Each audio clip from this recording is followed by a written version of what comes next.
On today's episode of Unjaded, I'm going to walk you through a simple exercise so that you can understand the actual dollar figure that your business needs to bring in this year, so that you can stop beating yourself up for not doing more, or you can kick your own ass if you're doing too little.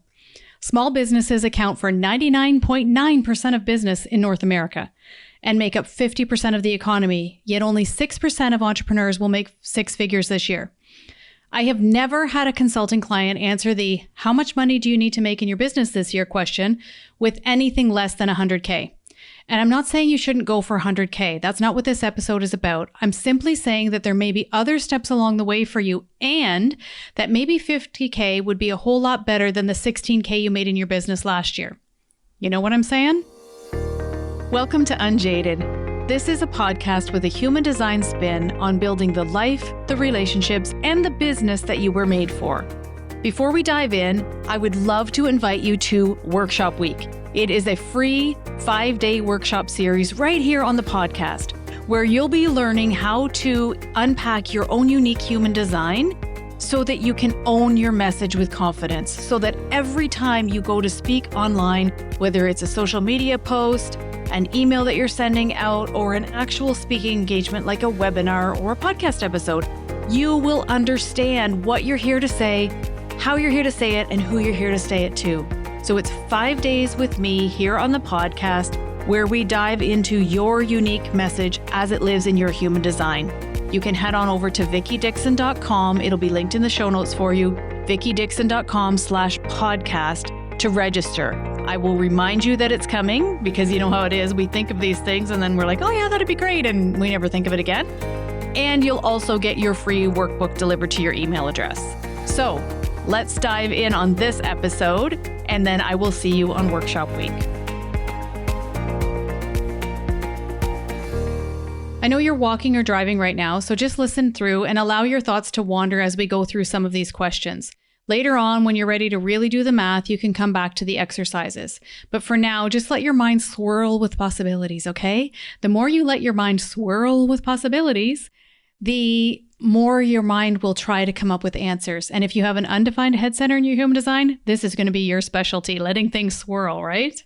So some of the questions that I want you to start asking yourself are, what household expenses do you need to contribute to each month? What household expenses would you like to contribute to each month?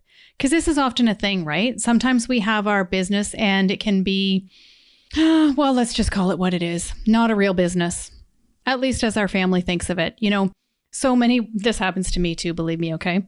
So if you see my husband on the street, don't tell him I said this. But it can be that the person who works from home is thought to not have a real job. You know, my friends and I in business, we bemoan this all the time, that we can distract ourselves. Don't get me wrong. We can distract ourselves with like, oh, I'll do a load of laundry. Oh, I'll just do this load of dishes. Oh, I'll just sweep the floor. You know, all of these things that need to be done that take us away from our business. But then we get mad at our husbands when they do it to us. When they message and say, well, can you pick up this in town for me? Can you do this for me? Can you do that for me? And it's like, wait a minute, I'm working here. So sometimes we feel like we're not contributing to the household as much as we want to. So that's why I asked this question. What would you like to contribute to each month? Because in some families, even though one partner might be making bank and easily able to carry the household, the other partner feels kind of a little bit less than, whether that partner tries to make anything about it or not, but they can feel a little bit less than because they feel like they're not contributing enough. Hopefully I'm making that make sense for you. So what household expenses do you need to contribute to each month? And what household expenses would you like to contribute to each month? Next question. Do you have debt that you'd like to have extra money to pay down in lump sums? For example, I have a client I'm going to talk to you about on this episode who was $60,000 in debt, and she just can't make a dent in it. So she keeps thinking, my God, if I just had a lump sum, and what was happening before she came to work with me was that she was launching these programs thinking she was going to get a whole bunch, as my granddaughter Sawyer would say, a whole bunch of people into it and have this lump sum of money that she could work with. So she would launch something and expect to make, 20 grand to be able to put down on this. And she would sell one or two, $1,000 or $2,000. And then a couple months later, she would launch something again and expect to have a great big influx of cash in her business and make another 1,000 or two. And she just couldn't get any headway. So we're going to talk about that a little bit in this episode too.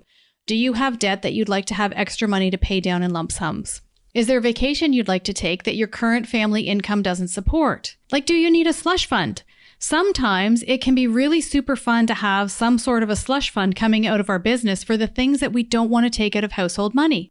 For example, I have a client who wants to rent a house for her entire family to celebrate Christmas this year in the mountains. Next question. Is there something that you'd like to do to improve your home that you keep telling yourself, when I make X, I can do that? For example, I have a client who wants an in-ground pool, and she was thinking that she had to make $150,000 in her business. And she had all of these things. I said, whoa, wait, slow your roll. How much is an in-ground pool? And she said, I have no idea. And I said, well, that's the first thing. If the in-ground pool is the thing that your business is funding, then we need to know how much the in-ground pool costs. Makes sense, right? There's no sense thinking that you have to make $150,000 if it actually is $60,000 or $80,000. And that's what happened with her. And again, it's not that I think that there's anything wrong with going for six figures in your business. It's just that we set ourselves up for failure so many times, and we don't put the structures in place to support that six-figure business. As I talked about in the last episode, go back and listen to that one if you feel like this episode is coming out of nowhere, okay? Okay, next question. Is there something you'd like to invest in for your business that would really move it forward this year? For example, a course, a certification, now a human design note. For those of you who have gate 48 defined like I do, or if you have an undefined head center like I do, we always want more information, right? The people with gate 48 or channel 4816, we want all the information. We want all the certificates. We want to go deep on everything. So it may not be something, if you've got that gate defined in your human design, that you actually need. But is there something that you would really like to invest in that you know would move your business forward? Not just, oh yeah, I could use that. Oh, I'd love to study Ayurveda. Oh, I would love to study Reiki. Oh, I would love to add this. I would love to add that. I mean, like a real solid investment that you could actually look and say, okay, if I had this course, this certificate, then I could offer this and I would be able to sell it for this much. And this is the thing that I would create out of it. Does that make sense? So some of the other examples of investments that you could be thinking about making in your business, maybe brand photos. And is that a good investment? That all depends. Do you need brand photos? I mean, you can do a lot without them, but it sure is nice to have them. Are they going to be the thing that actually helps you to make more money? Probably not. What about office space? Do you need office space? Do you need a new laptop? Do you need a web camera to do YouTube videos? Do you need a microphone to start a podcast? And when we measure business decisions or business investments, we want to look at the return on investment, the ROI. So I really want you to look at things that you're doing for your business or that you're calling investments for your business. I want you to look at them as, is this going to turn into dollars in my business? And when you're looking at life decisions, look at the life on investment. Is this going to add more to your life? Paying down debt? 100% it'll add more life to your life. An in-ground pool? Sure, maybe if you're going to use it every day. So right about now, you're probably pushing back on this a bit thinking, Vicky, I've done this before. It's never helped me to make more money in my business. And I would say, really? What did you do with it after you figured all this out? Or more accurately, did you actually figure it out? Or did you just give this exercise a nod and then tuck it away for when you have more time? See, I really do know you. So today we're going to actually do the work, and here's why. Like I've said, I've never had a consulting client come in for a session who doesn't think they need to make six figures. But that's not always the case. And again, I'm not saying not to go for six figures in your business. I'm just saying that I think we need to stop seeing it as the holy grail. If only 6% of businesses ever make it to 100 figures, and you're going to feel like a failure for not making over $100,000 a year, then we have a problem. Okay? So when I took my last client through these questions, here's what we discovered. She's a health coach. She's single. She lives on her own. Her house is paid for. Her children are grown. And her biggest want in her life is a trip to Greece. The biggest investment she wants to make in her business is the Content by Design course. She has $10,000 on a line of credit that she used to buy some things in her business that she'd like to pay off this year. So when we added that up, we see that her trip will cost her $6,000. The Content by Design course will cost her $1,500. And the line of credit is sitting at $10,000. So that's about $17,500 over and above what she's making now, which is $55,000. Which means that she really needs to make $72,500 in her business this year. Does that mean she shouldn't shoot for $100,000? Not at all. Please hear me when I say this. You can shoot for whatever it is you want to shoot for. But she's going to need to hit that $72,500 on her way to the $100,000. So let's make that the first goal, because it's believable for her brain. Her brain automatically goes to finding solutions for making an extra $17,500 this year. You should have heard her in our session. Like, she was excited to think that she only, and I'm putting that in air quotes, had to make $72,500. Now, if that's a big number for you in your business, please, the principles will hold the same. I promise you the principles will hold the same, okay? She got so excited and she said, that's only 8 more clients, Vicki. I can do that.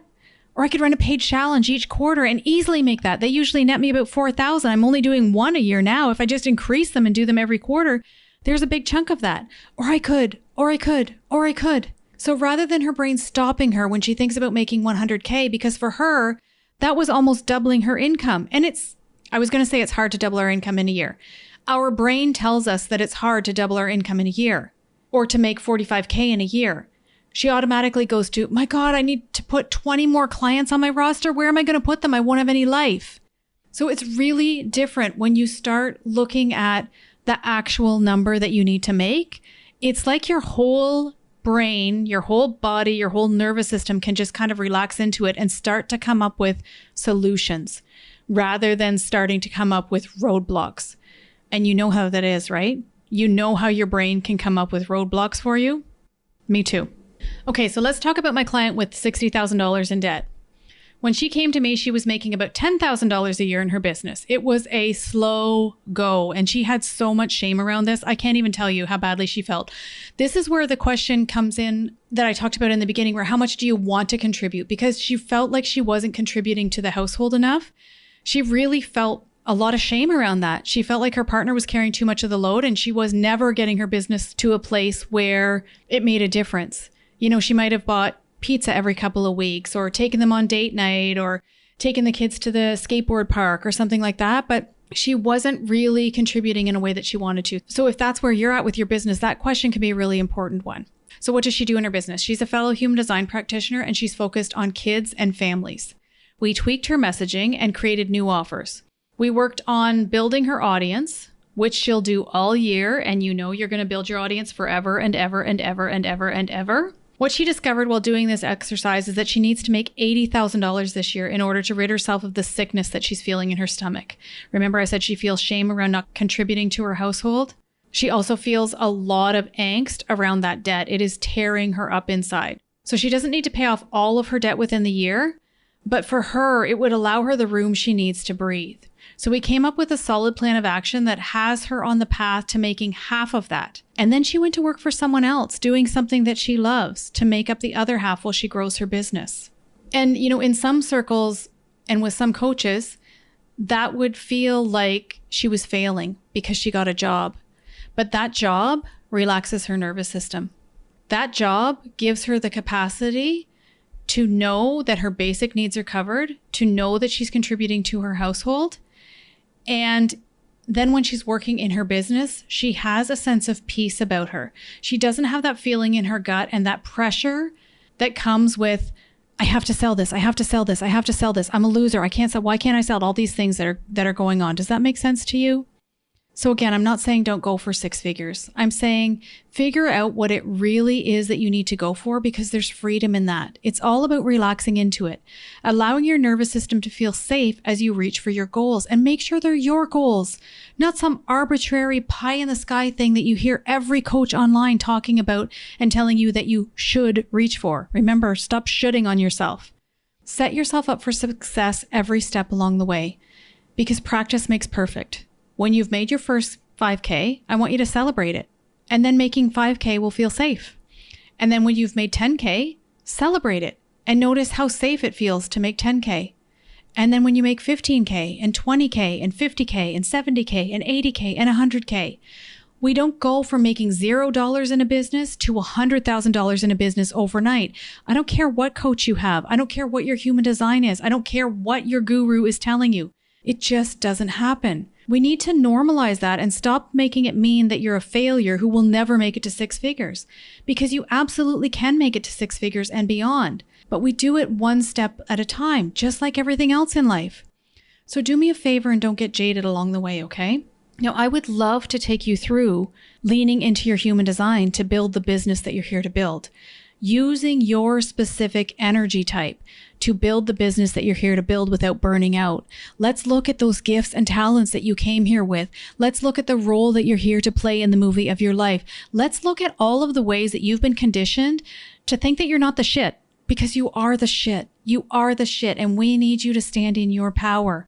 And you can't do that if you're beating yourself up for not making a dollar figure in your business that you may or may not even need to make. When you're ready, pop into my world for a human design reading. I promise you it will be the best investment you've made this year in yourself and in your business. Life is going to kick you around, my friend. Your challenge is to stay unjaded. Before you head out for your day, I would love to remind you about Workshop Week. Head on over to the website, vickydixon.com/podcast. To register, I will send you your free workbook and you can follow along all week long, March 25th to 29th, so that you can own your message with confidence, so that every time that you go to speak online, you speak with full confidence that you are drawing your ideal fit clients to you as they live in your human design. And yes, your ideal fit clients and your message live in your human design.